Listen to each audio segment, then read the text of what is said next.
Hello guys, welcome to our channel. आज हम लोग पढ़ने जा रहे हैं objectives of management accounting. Last video में हमने पढ़ा था meaning of management accounting and its nature. अब हम पढ़ने जा रहे हैं objectives of management accounting. Objectives of management accounting. Management accounting के क्या क्या ऑब्जेक्टिव्स होते हैं, तो हम देख रहे हैं।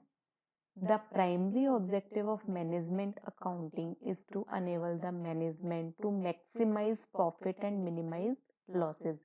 मैनेजमेंट अकाउंटिंग का एक सबसे प्राइमरी ऑब्जेक्टिव यानी सबसे पहला उद्देश्य क्या होता है कि हमें अपने प्रॉफिट्स को क्या करना है, मैक्सिमाइज करना है, यानी कि हमें प्रॉफिट्स को ज़्यादा से ज़्यादा लेना है और हमारे जो लॉसेस हैं उसके लिए हमें कम से कम करना है, क्योंकि जब हमारे लॉसेस कम होंगे तभी हमको प्रॉफिट ज़्यादा होगा। तो हमारा प्राइमरी ऑब्जेक्ट क्या हो गया कि हमें अपने प्रॉफिट को मैक्सिमाइज करना है, इंक्रीज करना है, ज़्यादा से ज़्यादा करना है, एंड लॉसेस को क्या करना है, डिक्रीज करना है, यानी कि कम करना है। इसके अलावा भी मैनेजमेंट अकाउंटिंग के और भी ऑब्जेक्टिव्स होते हैं, तो there are many objectives. Number 1, planning and policy formation. सबसे पहला ऑब्जेक्ट क्या हो गया हमारा, प्राइमरी ऑब्जेक्ट तो हमारा हो गया था प्रॉफिट मैक्सिमाइज करना है एंड लॉस को कम करना है। अब हमारा नेक्स्ट क्या है, प्लानिंग एंड पॉलिसी फॉर्मेशन। मैंने आपको मीनिंग में ही बताया था कि मैनेजमेंट का काम क्या होता है, प्लानिंग करना। ठीक है, तो हमें इस तरह से प्लानिंग करनी है। ठीक है, हमें इस तरह से प्लानिंग करनी है कि क्या करना है जिससे कि हमारे प्रॉफिट जो है वो हमारे ज़्यादा हो जाए और हमारे लॉसेस क्या हो, कम हो। Planning is deciding in advance what is to be done. Planning क्या करती है, हमें पहले से ये डिसाइड करती है कि हमको करना क्या है और उसके अकॉर्डिंग हम आगे पॉलिसीज बनाते हैं, जिससे क्या होता है, हमारे प्रॉफिट्स इंक्रीज होते हैं एंड लॉसेस हमारे मिनिमाइज होते हैं। नेक्स्ट है परफॉर्मेंस कंट्रोल। इसमें क्या किया जाता है कि हमारे जो सब डिपार्टमेंट्स होते हैं, मैंने नेक्स्ट टाइम आपको बताया, लास्ट टाइम बताया था आपको कि sales department, purchase department, stock department, सारे डिपार्टमेंट्स बनाए जाते हैं। तो परफॉर्मेंस कंट्रोल में क्या होता है कि हमारे जो डिपार्टमेंट्स होते हैं उनके हम गोल्स को देखते हैं, वो गोल्स को अचीव कर पा रहे हैं या नहीं कर पा रहे हैं, उनकी रियल में परफॉर्मेंस क्या है। ठीक है, और उनकी रियल परफॉर्मेंस को हम कंपेयर करते हैं किसके साथ, अपनी स्टैंडर्ड या इमेजिनरी परफॉर्मेंस के साथ। ठीक है, जब हम उसको कंपेयर करते हैं तब हम उनके हिसाब से उनके लिए रिवॉर्ड या पनिश करते हैं। ठीक है, रिवॉर्ड करने से क्या होता है कि उनके लिए मोटिवेशन मिलता है, और पनिश करने से क्या होता है कि वो हमारे कंपनी के जो मेन गोल्स हैं, संस्था के जो मेन गोल्स हैं उनके लिए अचीव करते हैं। नेक्स्ट है कोऑर्डिनेशन। कोऑर्डिनेशन, अभी हमने पढ़ा कि जो हमारे सब डिपार्टमेंट्स होते हैं, अगर उनके बीच कोऑर्डिनेशन नहीं रखेंगे, क्योंकि सभी डिपार्टमेंट्स मिल करके हमारे ओवरऑल गोल के लिए अचीव करते हैं। ठीक है, सभी को थोड़े थोड़े गोल्स दिए जाते हैं, सबके अपने अपने डिपार्टमेंट्स के गोल दिए जाते हैं, और वो सारे डिपार्टमेंट्स अपने अपने गोल को अचीव करके अल्टीमेटली किसके गोल को अचीव करते हैं, कंपनी के गोल को अचीव करते हैं।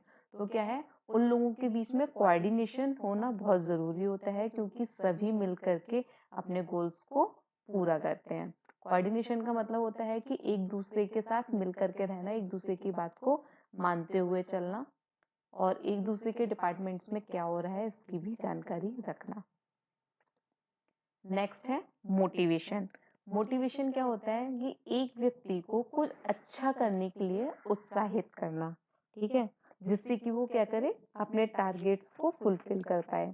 इसके लिए उसको रिवॉर्ड्स दिए जाते हैं। अब रिवॉर्ड्स हमारे ये ज़रूरी नहीं है कि हम उनको कोई गिफ्ट देंगे तभी वो रिवॉर्ड माना जाएगा। हम उसकी सैलरी इंक्रीज कर सकते हैं, उसका प्रमोशन करा सकते हैं। ठीक है, ये सारे भी एक रिवॉर्ड की तरह ही काम करते हैं। तो हम मॉनेटरी एंड नॉन मॉनेटरी दोनों तरीके के रिवॉर्ड्स दे करके किसी भी एक व्यक्ति से अपने टारगेट्स को अचीव करवा सकते हैं। किस तरह से, उसको मोटिवेट करके। नेक्स्ट है ऑर्गेनाइजिंग द अफेयर्स। संस्था के जो स्ट्रक्चर को इस प्रकार से रेडी करना होता है जिससे उसका जो आउटकम है वो हमें क्या मिले, प्रॉफिटेबल आउटकम मिले। जैसे मैंने पहले से अपना इमेजिनरी एक बजट बना के रख लिया कि मुझे इसी बजट के अंदर काम करना है, ठीक है। या फिर कॉस्ट कंट्रोलिंग अकाउंट्स बना लिए कि मैं किस तरह से अपने कॉस्ट को कंट्रोल कर सकती हूँ। या फिर सभी के लिए अपनी अपनी रेस्पॉन्सिबिलिटीज दे करके क्या करेंगे, हम जो ऑर्गेनाइजेशन के जो भी हमारे कार्य हैं उनके लिए हम काम करेंगे। नेक्स्ट है हमारा रिपोर्टिंग।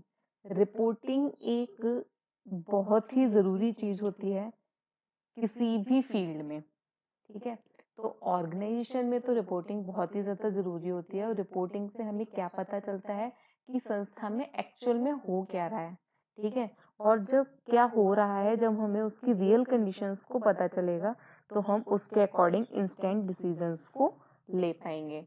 पता चले कि हमें तो हाँ लग रहा है कि हम अपने गोल्स को अचीव कर लेंगे, लेकिन एक्चुअल में काम वहाँ पर हो ही नहीं रहा है, और हमें उसकी रिपोर्ट नहीं मिल पाएगी तो हम तो ये सोच करके बैठे होंगे कि हमारे गोल्स पूरे हो जाएंगे। तो इसीलिए हमें रिपोर्टिंग मिलना बहुत ज़रूरी होता है कि हमारे गोल्स अचीव हो पा रहे हैं या नहीं हो पा रहे हैं। ओके, आगे हम बढ़ते हैं इम्पोर्टेंस ऑफ मैनेजमेंट अकाउंटिंग, ठीक है।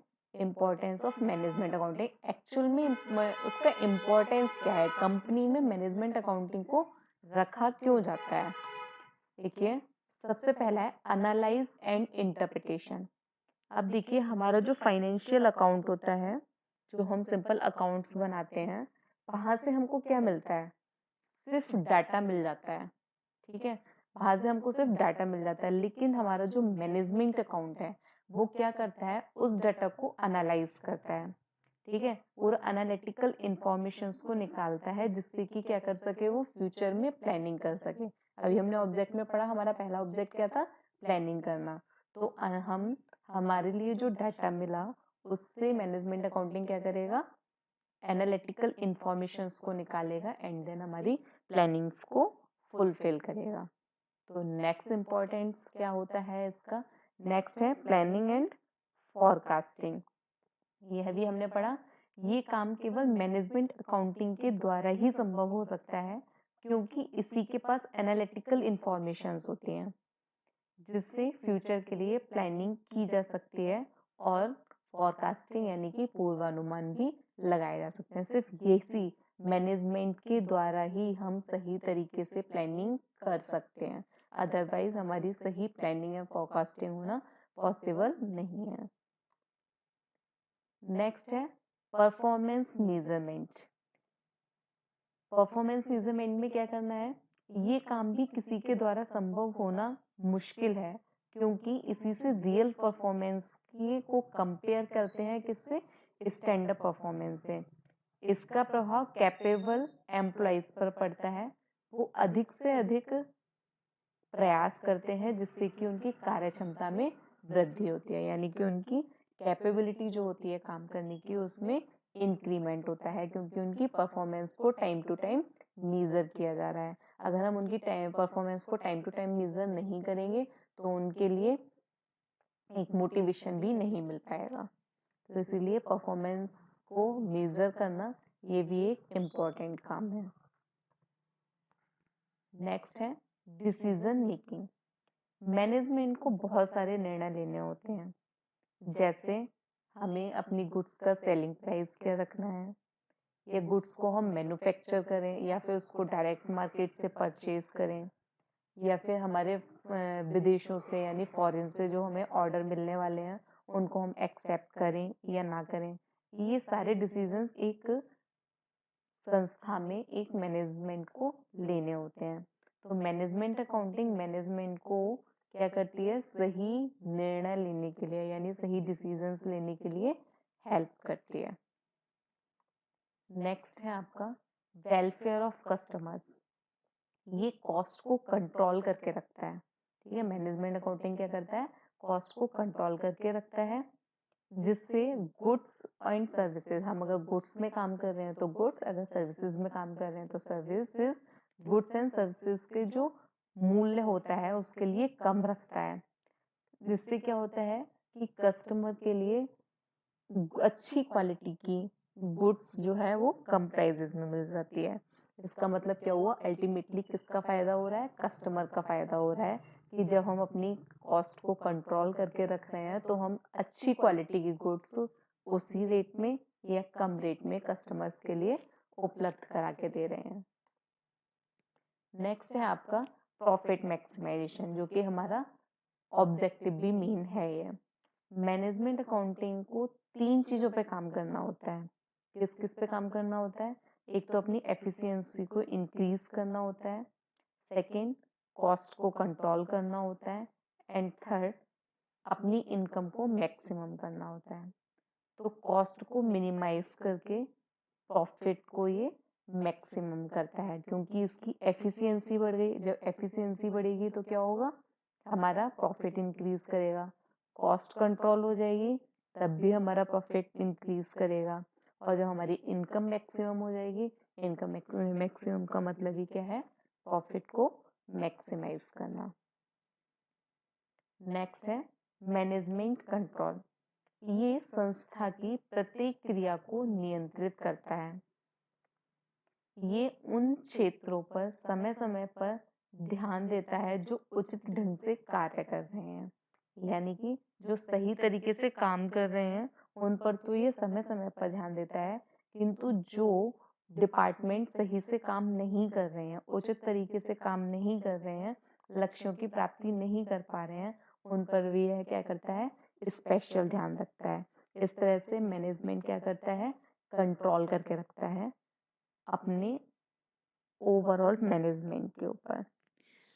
अगर ये वीडियो पसंद आई हो तो लाइक एंड सब्सक्राइब कीजिए, और अगर आपने हमारी प्रीवियस वीडियो नहीं देखी है तो उसका लिंक डिस्क्रिप्शन बॉक्स में मिल जाएगा, वहाँ से आप हमारी प्रीवियस वीडियो को देख सकते हैं, जहाँ पर मैंने मैनेजमेंट अकाउंटिंग की मीनिंग एंड कैरेक्टरिस्टिक्स को डिफाइन किया हुआ है।